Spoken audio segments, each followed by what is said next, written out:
Olá, tudo bem? Eu vou falar da Lei 11.340 aqui. Eu não sou uma daquelas advogadas de cabelinho liso, nem estou usando nenhum filtro. Aliás, eu não estou usando nem maquiagem.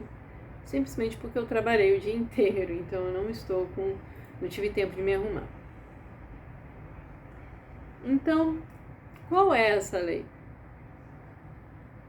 É conhecida como Lei Maria da Penha.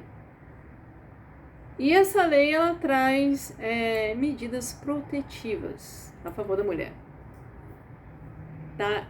E o sujeito, assim, em caso de violência doméstica, não se aproxima da mulher, né? Ou tem certas restrições, não pode se comunicar com ela por rede social, por WhatsApp, né? Não há aqui a possibilidade de acordo de não persecução penal, né? Porque se trata de é, não tem essa possibilidade, entendeu? Não existe essa possibilidade de negociação. Eu estou lendo aqui um artigo, fala mesmo, é relevante compreender que não há disponibilidade de acordo de não persecução criminal nos crimes de violência doméstica ou familiar contra a mulher, pois ela é uma ação penal pública incondicionada à representação, o que torna mais curiosa a problemática.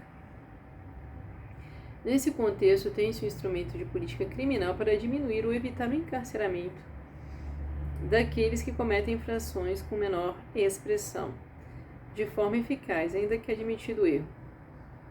Ele não possui finalidade de delinquir o responsável pela conduta criminal.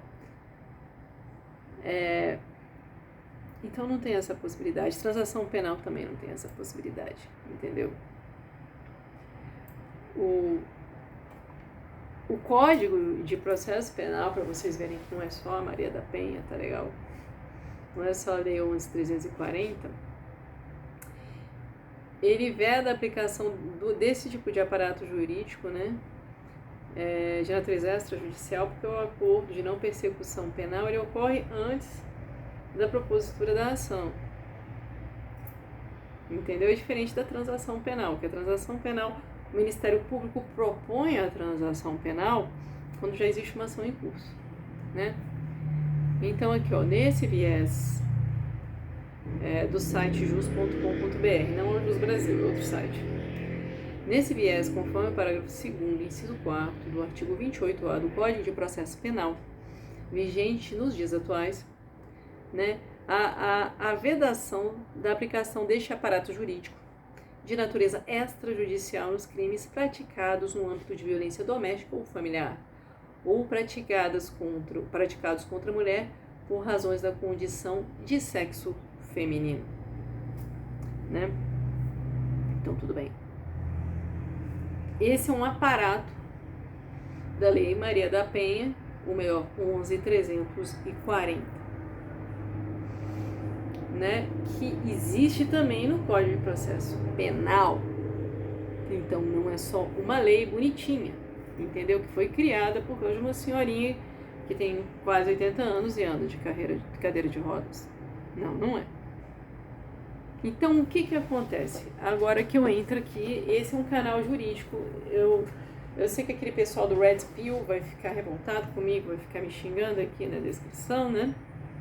Mas isso daqui é um site de direito, isso aqui é um negócio de direito. Eu sou advogada, é um canal jurídico, estou falando de direito. Não estou falando da minha opinião pessoal sobre as coisas. Então, o que eu estou falando aqui para vocês é que a Lei 11.340 tem este nome em homenagem a esta senhorinha, que eu nem sabia direito da vida dela, ou quem era essa senhora. Só vim a saber mais recentemente. Porque uma coisa é quando nós, operadores, estudamos a lei para aplicar. E aí dizer que ela teria inspirado a criação dessa lei, aí é muito complicado. Por quê?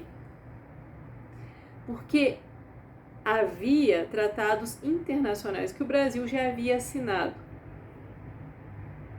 que o obrigavam a adotar esse tipo de conduta. Foi isso que inspirou a lei. E o nome dela foi dado como uma homenagem. Obviamente fica muito mais fácil a gente chegar e falar Lei Maria da Penha do que Lei 11.340. É muito mais fácil, por exemplo, eu falar Estatuto da Criança e do Adolescente do que o número da lei do Estatuto da Criança e do Adolescente, né? Eu vou pegar até aqui. A gente decora os nomes das leis e a gente acaba não sabendo, é 8069, né? A gente esquece, né, o número e fica com o nome na cabeça. Mas então o que aconteceu? Eu fui saber um pouco mais quem era essa senhora, porque a gente fica só estudando para saber, para concurso ou então para trabalhar, e a gente não sabe o que deu um nome, né? Então aí tá lá uma senhora ativista que teria o marido a colocou na cadeira de rodas depois de atirar nela para tentar matá-la. Ele foi condenado, cumpriu um sexto da pena, saiu. E agora foi feito um documentário. Agora, como eu já falei anteriormente, esse documentário eu não vi. Que eu saiba, ele está numa plataforma que você tem que pagar para ver. Eu não vou pagar para ver. Depois que estiver disponibilizado gratuitamente, eu vejo. Tá? Mas por causa disso, as pessoas estão dizendo que houve um erro judicial e que ele é inocente. Não sei, eu teria que ver o documentário. E mais do que isso, eu teria que ver e analisar o processo. Eu vou dar uma olhada aqui para vocês no Google mesmo aqui, ó. Eu nem sei o nome dessa senhora, né? Deve ter aqui, ó, uma senhora, quem é Maria da Penha? Maria da Penha Maia Fernandes, ela tem 77 anos, né? E como foi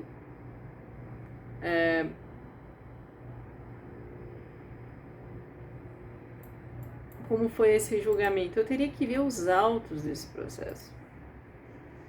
Não é uma coisa fácil. Aí o documentário pode ser verdade? Pode. Eu não sei. Eu teria que ver e analisar os autos do processo. Porque eu sei que esse senhor, o ex-marido dela, foi condenado pelo tribunal do júri. Tá? E foi numa outra época em que não havia esse tipo de política identitária, né? 2001, 2002, 2003. Nessa época era o primeiro ano do governo do Lula, ou o último ano do Fernando Henrique Cardoso, era uma outra realidade. A gente, por exemplo, agora está numa realidade pós-pandemia. Há 20 anos atrás a gente estava na realidade pós-11 de setembro. Invasão do Iraque. Era outra coisa, completamente diferente. Né? Só quem viu o 11 de setembro se lembra que foi aquilo. Né? Então, olha, aqui o CNJ, que é o Conselho Nacional de Justiça, ela explica que essa lei dá cumprimento à Convenção para prevenir, punir e erradicar a violência contra a mulher. Tá? Que é uma organização, é um tratado da Organização dos Estados Americanos, que foi ratificado em 1994, quase 10 anos antes do julgamento que botou o tal do senhor Marco Antônio Heredia atrás das grades, né? E também foi em obediência à Convenção para a Eliminação de Todas as Formas de Discriminação contra a Mulher, da Organização das Nações Unidas. E por que essas coisas são necessárias? Vocês têm ideia do que é violência contra a mulher do mundo? O que é castração genital? O que é casamento forçado? Vocês têm ideia do que é isso? O que acontece no mundo? Não, vocês não têm ideia. Porque normalmente as pessoas estão só nesse mundinho de internet vendo canalzinho de Red Pill. Né? A verdade é essa. Então, a lei, ela foi feita em obediência a tratados internacionais feitos ratificados pelo Brasil muitos e muitos anos antes, né? E o documentário, ele mostra uma visão, a visão do diretor. O documentarista, ele normalmente não vai mostrar ambas as visões, ele vai mostrar a visão dele. Porque o documentário é um filme, não é uma peça jornalística. Eu posso falar isso com certeza porque eu tenho vídeo sobre o documentário Deixando Neverland. Leaving Neverland. Que eu vou deixar aqui na descrição. Um documentário cheio de furos, de 4 horas. Quase 4 horas, uma coisa insuportável. E há documentários muito bons, como o do mais recente sobre o assassinato da Daniela Pérez. Que aí mostram testemunhas. Vamos falar com as testemunhas do caso, o que é interessantíssimo. A verdade, ó, barulho aqui, ó, caminhão de lixo, é que nós, espectadores da internet, não temos como saber nada. Só se os autos desse processo da tentativa de homicídio da Dona Maria da Penha, que no caso foi um processo de tentativa de homicídio movido pelo Ministério Público da cidade, do estado dela, que eu nem sei qual é, eu acho que é Pernambuco, contra o senhor Marco Antônio, quer dizer, ela nem é parte do processo, porque é uma ação penal pública. Quem é o titular da ação é o Ministério Público, é ele que move a ação. Não é a Dona Maria da Penha. Entenderam isso? E naquela época nem havia essa lei. Essa lei é de uns 3 ou 4 anos depois desse julgamento. E eu sei que muito Red Pill vai chegar e ficar me xingando aqui, sendo que eles deveriam procurar de onde vem o nome Red Pill mesmo, que vem de Matrix, e de onde as irmãs Wachowski tiraram a inspiração pro Red Pill, né, assim, antes de ficarem falando dessas coisas. Então, não dá pra gente saber. Não dá. O que se sabe é o seguinte: o Conselho Nacional de Justiça, o Judiciário diz que sim. Não sou eu que estou dizendo. Não é o réu condenado. É o Judiciário. É uma sentença dada pelo tribunal do júri. E os jurados são pessoas como eu, como você. Entenderam isso? Então, a lei, ela é válida, ela é necessária, ela já existiria por conta de tratados internacionais. Dizer que é por causa de militância feminista radical de 17 anos atrás, sendo que já havia acordos homologados desde os anos 90, é uma falácia. E aqui eu não estou entrando no mérito se o seu Marco Antônio é inocente ou não. Aqui eu estou falando que essa lei existiria independentemente do crime de quem a Dona Maria da Penha, que vitimou a Dona Maria da Penha. Entenderam? Aí vai chegar um monte de gente aqui falando por que ele é inocente, porque o documentário... Eu não sei, eu não vi o documentário. E mais ainda, eu não vi o processo. E quem está vendo como documentário também viu, tampouco viu o processo. A minha sugestão que eu deixo para o Poder Judiciário é que disponibilize em PDF digitalizado o processo, já que é um processo histórico. Que aí os advogados de YouTube poderiam chegar e analisar. Eu não vou ficar xingando ninguém que vier falar aqui, tá? Não vou, esse é um canal jurídico. Eu vi outra coisa também, o Ricardo Ventura tá falando, no canal Não Minta Pra Mim, que as trajetórias oculares e a linguagem corporal do seu Marco Antônio mostra que ele fala a verdade. Eu não sou especialista em linguagem corporal, não sou. Mas eu sei que tem gente que mente muito bem. Eu não concordei com o posicionamento do Ricardo Ventura com relação ao crime da menina cigana Yara Flor, lá no sul da Bahia. Eu achei o vídeo muito ruim, o vídeo dele, né? Eu já vi vídeos dele excelentes, mas aquele vídeo ele só pegou a reportagem do Cabrinho e analisou. Sendo que há vários vídeos no TikTok, para quem acompanha o caso da cigana Yara Flor, que mostram o desespero do pai, o desespero da irmãzinha, a mãe dilacerada, né? Então, tem muita coisa que eu não concordo com ele, não. Esse negócio de linguagem corporal não é uma ciência exata, entendeu? Que nem o direito não é uma ciência exata. Então, pode ter ocorrido um erro judicial, sim, mas isso é irrelevante. Sim, eu não sei. Mas isso é irrelevante no tocante à lei. Por quê? Já havia tratados desde 1994. A lei é de 2006. O Brasil já estava atrasado para cumprir os tratados internacionais. Entenderam?